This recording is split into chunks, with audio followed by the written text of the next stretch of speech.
Hanya karena kamu tidak dicintai kembali, bukan berarti dia orang jahat. Tulisan ini bercerita tentang percakapan dua insan, tentu pria dan wanita. Yang aku kasih garis merah ini kata-kata dari sang wanita. Dia bertanya kepada orang yang dia cintai dan menuduhnya, "Kamu jahat." Sang pria menjawab, "Apa karena aku tidak bisa bersamamu?" Sang wanita menjawab, "Iya, karena kamu tidak bisa bersamaku." Karena bingung, sang pria pun kembali bertanya kepada wanita itu, "Emang kenapa? Kenapa aku harus bersamamu?" Sang wanita pun menjawab, "Jelas, karena aku mencintaimu." Sang pria pun berpikir dan bertanya kembali ke dia, "Itu saja alasannya? Hanya itu alasannya?" Wanita pun menjawab, "Ya memang apalagi? Apakah itu saja tidak cukup bagimu? Memangnya kamu mau hidup bersama orang yang hatinya tidak untukmu?" Ya tidak. Aku juga ingin bahagia. Aku juga berharap orang yang bersamaku hatinya hanya untuk diriku. Setelah mendengar jawaban dari sang pria, wanita itu memalingkan wajahnya dan berkata, "Ya udah." Sang pria pun menjawab, "Ya udah apa?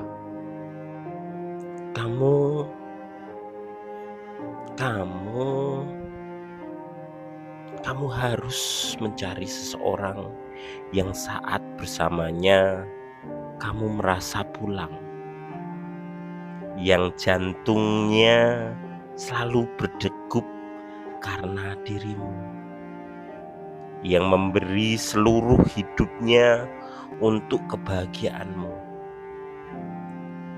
dan seseorang yang tidak akan kamu sebut jahat sebab dia akan menerimamu tanpa tapi.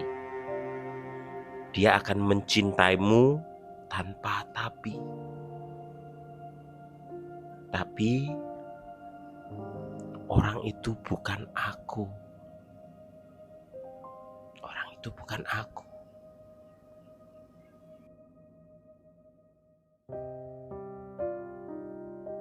Assalamualaikum warahmatullahi wabarakatuh.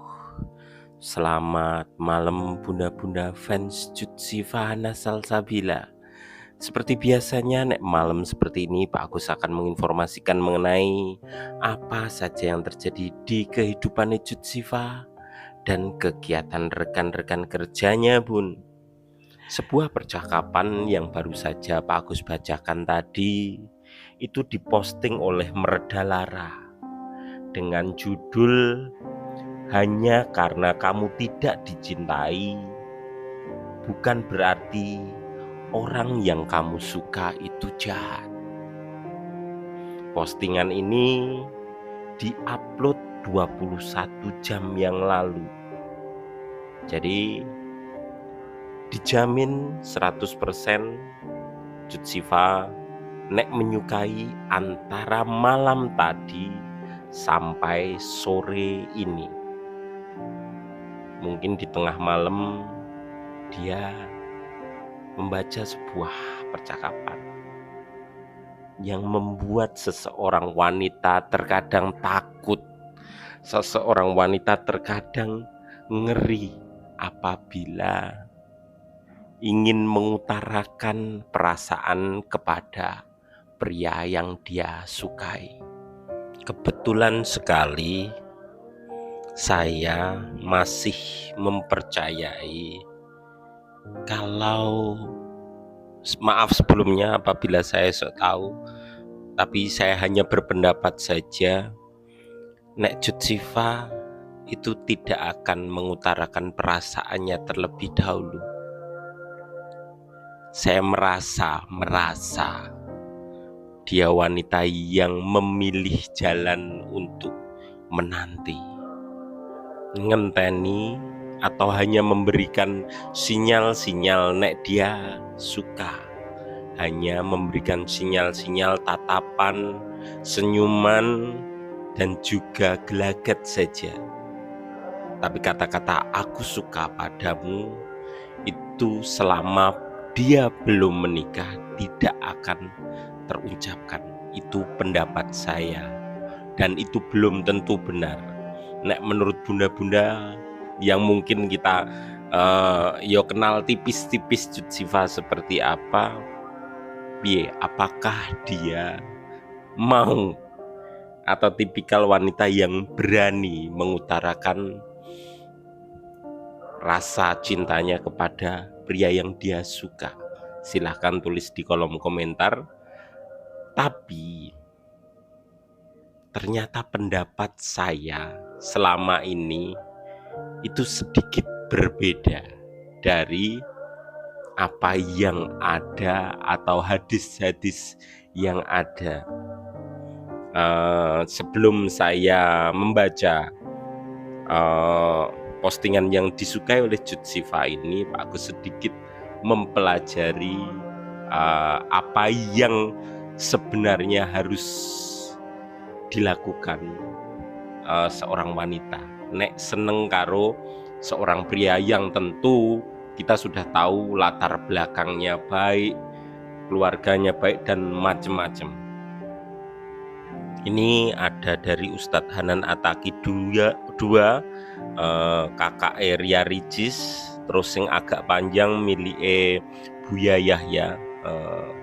Jadi hanya bisa saya satu yang saya ketokkan, soalnya kabeh pakai backsound kayak mom.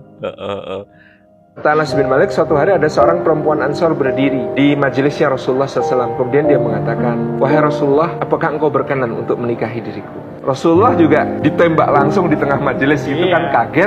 Kemudian beliau merasa sangat malu, wajahnya memerah. Kemudian beliau memalingkan wajah. Kemudian wanita itu menyadari dan mengatakan, baik ya Rasulullah, aku paham, tetapi yang terpenting aku sudah menyatakan kepadamu bahwa aku mencintai engkau ya Rasulullah. Kemudian dia undur diri. Nah, wanita-wanita di dekat Anas bin Malik, waktu itu kan Anas bin Malik pembantunya Rasulullah SAW. Dan dia kemudian ada di majelis ya, menjagai bagian perempuan. Para perempuan yang ada di situ kemudian mencibir, ih nggak tahu malu, ih ya Allah, gemes gitu ya. Nah, Anas bin Malik meluruskan, kalian tahu wanita itu lebih mulia daripada kalian. Dia ngefans sama Rasulullah, dia cinta sama Rasulullah, dan dia mengemukakan keinginannya untuk berada dalam hubungan yang halal dengan Rasulullah SAW. Itu sebuah kemuliaan daripada kalian yang tidak berani untuk menyampaikan agar apa yang kemudian ada dalam hati kalian itu menjadi sesuatu yang halal gitu ya.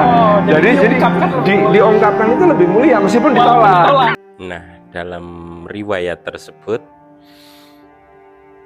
ternyata mengungkapkan perasaan dengan tujuan hubungan yang halal ya Mam ya, walaupun dia seorang wanita, itu lebih mulia daripada disimpan dengan tujuan menikah loh ya Mam. Tutu pacaran ini beda kelasnya. Nah, tapi aku merasa Cut Sifa tidak akan melakukannya. Dia memiliki pegangan yang apa ya? Aku merasa dia tidak akan melakukannya. Aku merasa hanya pendapat pribadi saja. Oke, kita kembali ke postingan yang disukai oleh Cut Sifa ini. Alasan kenapa dia menyukainya itu dari judulnya. Hanya karena kamu tidak dicintai kembali, bukan berarti pria yang kamu sukai itu jahat. Ini nek pendapatnya Pak Agus. Walaupun di dalam postingannya isine tentang seorang wanita yang berani untuk mengutarakan perasaannya kepada seorang pria, tapi menurut pendapat saya dia menyukai dari judulnya. Hanya karena kamu tidak dicintai kembali bukan berarti pria yang kamu sukai itu jahat. Nek menurut bunda-bunda piye, apakah ini tentang isinya, tentang seorang wanita yang berani cuci warep ngomong ngono, atau judulnya? Silahkan tulis di kolom komentar. Mungkin itu dulu yang baru bisa Pak Agus sampaikan. Tak dono bukti nih, aku komitmen setiap apa yang saya sampaikan harus saya sertakan data-datanya. Silahkan menulis pendapatnya bunda masing-masing, saya tunjukkan data-datanya kalau ini benar-benar disukai oleh Cut Siva. Mungkin sudah tidak 21 jam yang lalu lagi, soalnya waktu terus berjalan. Halo bunda-bunda, iki Pak Agus lek rekaman sampai jam 19:13 Senin 26 Mei 2025. Video ini merupakan data-data dari apa yang saya sampaikan tadi. Tak taruh di IGS ku. Sing mana ya? Iki yo disukai Cut Siva. Iki laporan. Nah ini juga sama. Pol segere gek 2 jam yang lalu, tak posting 5 jam yang lalu. Lakukan yang terbaik di dunia hingga akhirat, kamu layak bahagia. Tapi ini belum sempat tak bacakan. Ini tentang kegiatan ketemu Bapak Egy ya. Yang ini. Ini diposting oleh Merdeka Lara. Nambani Rosoloro. Seret di posting ning anu tok mom. Ning apa iki jenenge? Reel. Nek reel iso ditiliki jame seperti ini iki. Bunda-bunda bisa cek secara langsung Merda Lara postingane. Terus 63 tanggapan 22 jam yang lalu lek posting ya mem ya. Jadi tadi malam lek posting lah. Nah saya nek 24 jam kan jam 19:15 ditambah 2 jam lagi yo jam 19, 20, 21 yo lek posting jam 10 jam 9, 20, 21 jam 20 19, 20, 21 jam 21:16. Jadi yo jam 09:09 lek posting. Cut Siva memiliki kesempatan untuk nge-like dari tadi malam sampai tadi sore. Pak Agus untuk kirimannya sore mau. Jadi yo bener-bener hari ini perasaannya, apakah ini tentang seseorang, apakah ini tentang dia yang mau nembung seseorang. aduh. Tapi saya merasa yang ini untuk postingan ini mewakili perasaannya tentang seseorang yang dia suka tapi ternyata tidak mencintai dia balik. Cah ayune koyok ngono kuwi, cah apike koyok ngono kuwi, cintane bertepuk sebelah tangan. Menurut pendapatku ya Mom ya, hanya menurut pendapatku, dan itu belum tentu benar. Mung aku ya ketoke 80% tentang cah kuwi. Cah kuwi. Sapa Mom? Saya ngerti silahkan tulis di kolom komentar. Oke. Mungkin itu dulu yang baru bisa Pak Agus sampaikan. Ketemu lagi besok membahas tentang kata-kata mutiara yang satunya lagi, perasaannya Cut Siva. Sekian dari saya, mohon maaf apabila ada tutur kata yang salah. Assalamualaikum warahmatullahi wabarakatuh. Sebelum ditutup atau ganti channel, ganti video, jangan lupa tonton sinetron Cinta di Ujung Sajadah malam ini jam 20 lewat jam 20 jam 8 standby. Aku ini bar iki langsung standby. Dadah bunda-bunda, ketemu lagi besok pagi. Selamat beristirahat nek bar nonton Cinta di Ujung Sajadah.